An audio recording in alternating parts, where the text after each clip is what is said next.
Hey, another week, another drawing, and this week we have got another sword-bearing, crazy, badass fighter with great comic timing and absolutely amazing superhero.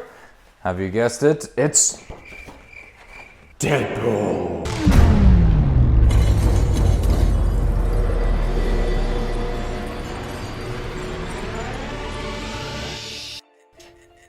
Did I leave the stove on? Can't let you see that. We'll get into that. So, let's go and talk.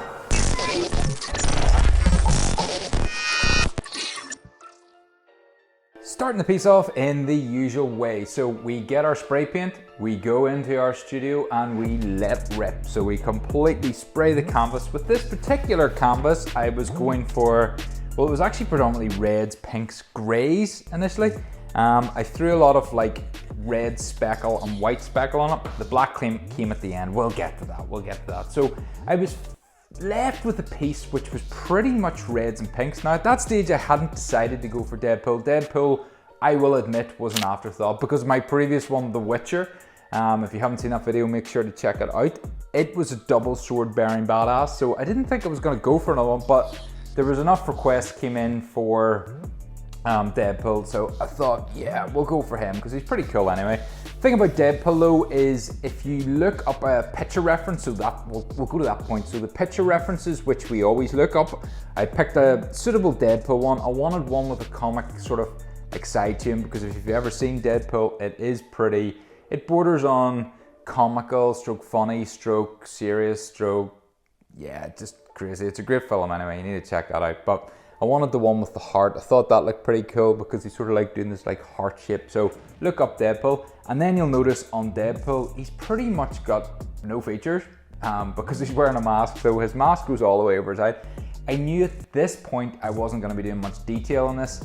The eyes were pretty much just white.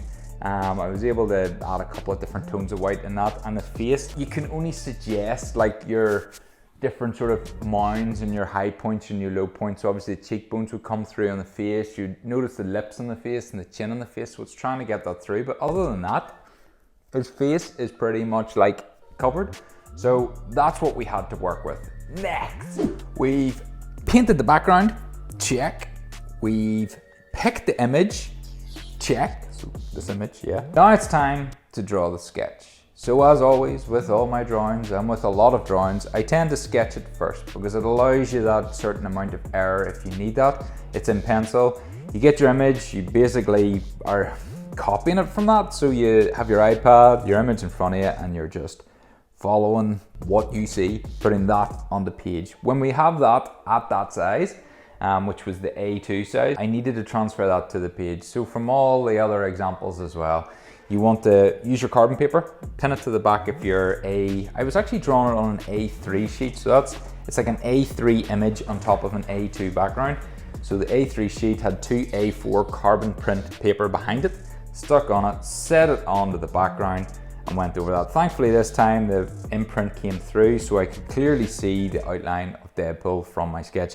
You can do whatever you want with that sketch then. I think I might regurgitate it in later videos and actually do like maybe colouring in off it to show you how you could colour that in just with normal felt tips to see, make it cool. That could be an option. That could possibly happen later because you're always left with this sketch and it's redundant, so it's just sitting there. Next, I've got my imprint onto the A2 canvas. So from there, we want to start adding the colour.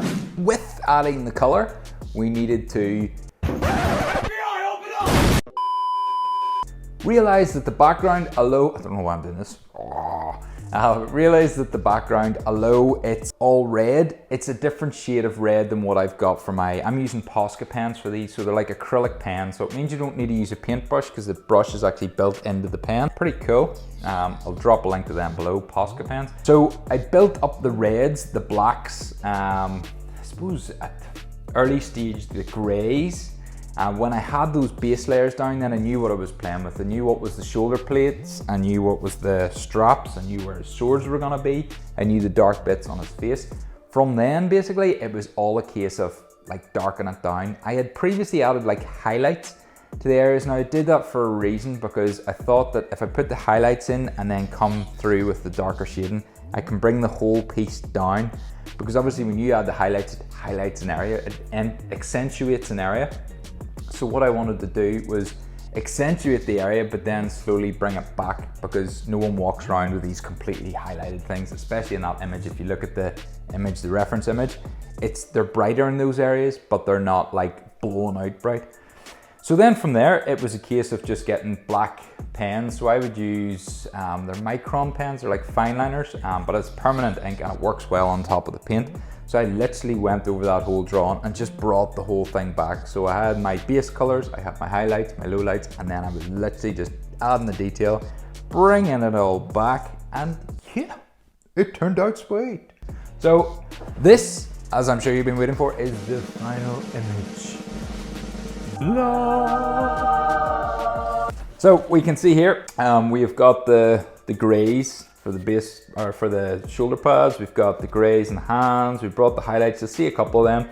The face didn't have much going on, but I wanted to try to accentuate the features, the raised areas.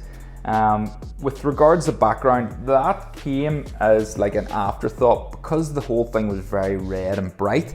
I literally needed to darken it down. So I used a spray can. Now, it's always quite freaky using a spray can on top of a finished image, because you're worried of overspray, you're worried of spraying it wrong, but I think you've just got to learn to get the confidence and just spray. So I ended up spraying, and it comes out with this cool speckled effect, which gives you this sort of border around the whole thing, which it definitely needed, because it was way too bright without that. But that's the finished piece. Well chuffed with that.